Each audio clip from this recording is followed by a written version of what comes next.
Hello, audience, and you have reached day 34 of consistent daily uploads of summaries of news events from the previous day, an alternative to endless scrolling through your newsfeed.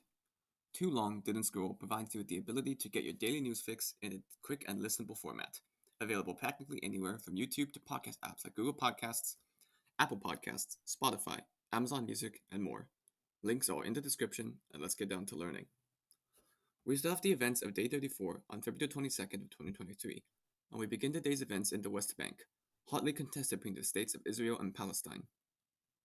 The decades-long conflict between them has raged throughout both countries' territories, and for several decades ever since the mid-20th century, where militaries, paramilitary organizations, radical extremist groups, and civilians have all exchanged commonly fatal acts of violence against each other.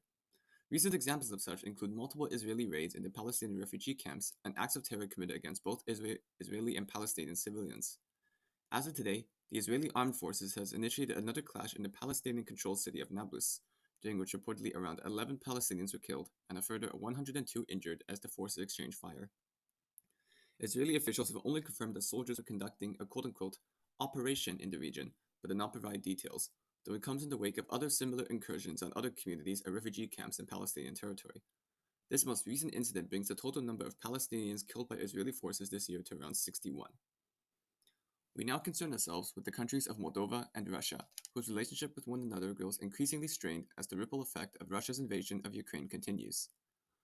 Over the past several weeks, Moldova has reported several Russian rockets flying over its airspace and multiple unidentified flying objects, and as President Maya Sandu has claimed that there is risk of Russian saboteur presence.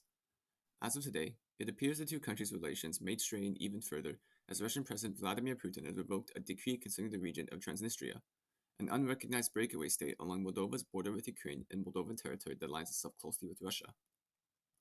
The 2012 decree intended to help strengthen Russian ties with the European Union included a portion aiming to solve the issue of Transnistrian status that upheld Moldova's own sovereignty. As of today, under the orders of Putin, this decree has apparently been revoked for reasons of, quote-unquote, ensuring the national interests of Russia, though it also comes in a series of declarations against Western nations in recent weeks, like the recent suspension of Russian participation in the New START Treaty. Russian officials have stated, though, that the government will not completely throw recognition of Moldovan sovereignty out the window. We now focus on the relations between Germany and Iran, which also may take a strain in the wake of a ruling by Iranian courts sentencing German-Iranian Jamshid Sharmahd to death. Sharmahd was accused of participating in 2008 bombing of a mosque in Shiraz, which killed 14 people and injured 202 others. To bring him in front of Iranian courts, Iranian operatives reportedly kidnapped him while he was staying in Dubai and forcibly brought him back to Iran, where he has been in custody ever since. As of today, Sharmahd was sentenced to execution for his apparent crimes, a move which has angered German officials, stating that they will not accept this blatant violation of a citizen's rights. In response, the German government has revoked the status of two Iranian embassy officials and ordered them to depart the country immediately, as all parties follow where the situation will lead. In other news, a coal mine collapse in the Chinese Inner Mongolia region has killed 2 people and left around 50 missing. 5 are killed in a plane crash near Little Rock in the American state of Arkansas. Another 4 are killed in another plane crash in the Trenčín region of Slovakia.